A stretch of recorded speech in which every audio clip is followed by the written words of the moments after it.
Hey there viewer, what's good? I wanted to make this quick video because recently I was checking my daily Magic the Gathering sources and I could not believe my eyes when I saw this. I thought I was dreaming. Apparently there's a new Sonic Secret Lair coming out and I wanted to talk all about it. Now if you're watching this video, I'm going to assume you're familiar with the MTG lingo, the card names, the mechanics, the formats, etc, because I'm going to be using them a lot. So for context, I personally played Magic the Gathering for 23 years. I started in Onslaught in 2001 and then I stepped down in 2024 because honestly over the past few years MTG's gotten, it's gone to shit, like, honestly. I literally told people, yeah, MTG kind of sucks now. I like to play with older cards and older strategies. I like cards like Dark Confidants and Trinket Mage. So when I Trinket Mage for Sensei's Divining Tops or Explosives, Engineered Explosives or Moxes, stuff like that. So it's really old stuff. I can't play that stuff anymore. It's not good, it's bad, it's rotated. Yeah, so I'm gonna sell everything. So that's kind of what I did. Of course, when I did that, they reprinted Dark Confidant in Standard just recently, and now they printed this fucking thing, which is Trinket Mage, but like insanely better. So I almost bit the bullet. You almost got me, Hasbro, but I can resist the temptations. Except I'm 100% buying a foil playset of those Tezzerets. Like, who am I kidding? But anyways, let's talk Sonic. So a few months back, they released SpongeBob Secret Lair, and I was trolling with a friend of mine, and we were like, dude, SpongeBob. Can you imagine if they made like a Secret Lair for Sonic? That would be sick as heck. Sonic would be like this, maybe like a 1/1 haste flash creature for 1 blue mana. You'd like tap him to destroy an artifact, and then you bounce him back to your hand. Yeah, haha, very funny. But now it's actually real, so there's real Sonic cards. 2 months later, I can't believe it. So let's get into it. So these are 3 different Secret Lairs. Each one of them will have 7 cards. We have the Turbo Gear Secret Lair, the Chasing Adventure, and the Friends and Foe. So let's look at them one by one. First off, we have the Chasing Adventure. These are straight up reprints, but with alternate arts. This is going to be $30 for the non-foil and $40 for the rainbow foil versions. So we have a Generous Gift, which I've never seen that pink elephant in a Sonic game ever. It's an okay card, I think. Open the Army. I'm going to talk a bit about this later with the following cards, but it's a cool tutor card. And then we have another tutor card, which is Fabricate. I just absolutely love the art on this. I love blue trinket tutor artifact style decks, and this art's just amazing with Tails sitting in the plane there. Then we have Unexpected Windfall. Guess this is an uncommon or a common. I've never seen this. I don't even know where this card is, like the original set, but pretty cool card. Then we have a Treasure Token, which is the Sonic Rings, of course. Nice touch there. And then we have this crazily awesome art for Deadly Dispute, so a common. And finally we have the Soul Ring, so probably like the best card of this Secret Lair specifically. It goes in every commander deck, played in Vintage, you know the drill. It's everywhere. It's one of the best cards to have in the deck. It's a tutor target. Yeah, it's just great, and the art's amazing. So next up we have the Turbo Gear. So these are the cards that are named after Sonic stuff, but are other cards. I'm not sure what the technical name for these are. They will retail for $30 for the non-foil versions and $40 for the rainbow foil versions. And these cards include Knuckles Gloves. Don't even know what the original card is. The Reaver something Cleaves. So it's a legendary artifact and equipment. It's pretty good with Knuckles in particular. It's actually a pretty strong card. Then we have the Mirror Battle Sphere. Just a crazy bomb from 2011 Scars of Mirrodin era. I used to play this card with Treasure Mage actually and Grand Architect, and this thing kicks ass. And then we also have Amy's Hammer, and this card's kind of sick. Once again, I also don't know where it's originally from, but it gives +2/+0 and Indestructible, which back in the day you'd have to pay to equip, and this thing just equips by itself once it enters the game. And it also has this crazy effect where other equipments do the same, so it's kind of insane, actually. Next up, we have just a Mirror Token, so coming right back from the Mirrodin era. We have the Air Shoes and the Power Sneakers, so these are both Lightning Greaves and Swift Foot Boots. Super powerful artifacts from back in the day. Original Mirrodin from 2004, and also the Corset something, 2011 or something. And finally, we have the Tornado Weatherlight, so it's a nice reprint. Yeah, I think it's pretty cool. It could have been any other vehicle card like Sky Sovereign or part of Kiran, but I think at 4 it's pretty nice because it plays just a bit better with the rest of the cards. Okay, and finally for the main event, this is the Friends and Foes Secret Lair. These are the mechanically unique Legal in Commander Legacy and Vintage cards, and they will cost $40 for the non-foil versions and $50 for the rainbow foil versions. And these cards include Sonic, so this is Sonic. Sonic is a 4 mana, so 1 in a Jeskai for a 2/4 legendary creature Hedgehog Warrior. He has haste. He has whenever Sonic attacks, put a 1/1 counter on each creature you control with flash or haste, and he has whenever a creature you control with flash or haste is dealt damage, create a tapped treasure token. So Sonic is actually pretty strong, a lot stronger than I initially thought. The first ability is an okay ability. It doesn't require you to attack with the creature that has flash, only with Sonic for the ability to trigger. I don't really like it. It's a go wide strategy. You open yourself up to Day of Judgments and Wrath of Gods and Damnations and all that jazz. I do like how it synergizes with the second ability because it makes your creatures stronger, and so you can deal more damage to the creatures, allowing you to get more treasures. Speaking of the second ability, I did notice that it's damage. It doesn't say once per turn, it's just general damage. It doesn't care if it's combat damage, if it's damage with an artifact, if a spell. What I forgot completely is the fact that you're going to play this card in Commander, and damage disappears after each turn. So what you can do is you can use like this, like a red pestilence, the pyrohemia, whatever it's called, something like that.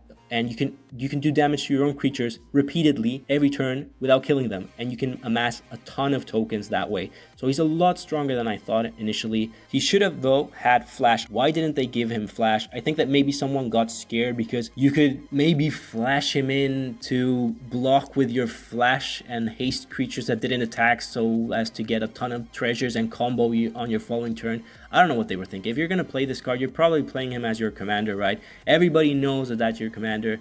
Nobody's going to go, oh, I'm not going to attack because he's going to block with all his haste creatures. Flash in Sonic, get like 5 tokens and then have 15 mana. I don't think that would ever happen. So just give him flash. Let me use my mana in my turn. Make it fun. Make it like, give him a bit more flavor. But also, I think he could have cost 3. Maybe it's a bit too aggressive. But even in Commander, a 3/5 haste for 3 mana that gets bigger each turn is nothing. Like, it's easily killable. Now, if there's a card that costs maybe 2 mana that pings repeatedly, that maybe breaks him somehow, then yeah, don't make him 3 mana. But otherwise, I think 3 could have been fine. But maybe, I don't know, maybe I'm a bit crazy. After going through the second ability again, I suppose 4 is fine. Flash, though, he should have 100% had.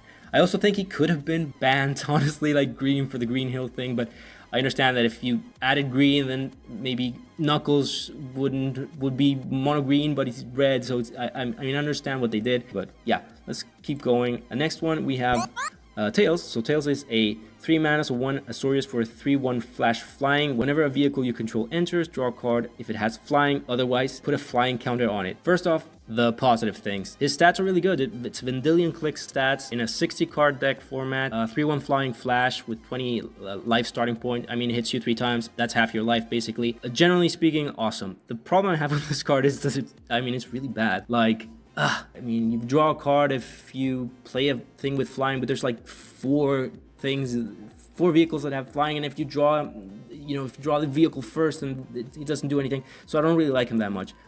But yeah, let's keep going. So next we have Knuckles. Knuckles is a 2 double red for a 2/4 legendary creature, a kid and a warrior. He has double strike, trample, and haste. Whenever one or more creatures you control deals damage to a player, you create a treasure token. And then he has a static ability. At the beginning of your upkeep, if you control 30 or more artifacts, you win the game. So this guy is also pretty good. Really nice stats. He has this like Hero of Oxid Ridge style, your classic like 4 mana 4/4 hasting creature. At first I thought the ability triggered whenever, so I was like, damn, this thing's crazy. But then it's whenever 1 or more, so it's like if you hit once, you just make 1 token. The good thing is he has double strike, so there's a first strike trigger. If you hit with Knuckles, then you create a treasure token. Also, these treasure tokens don't come into play tapped; they come into play untapped.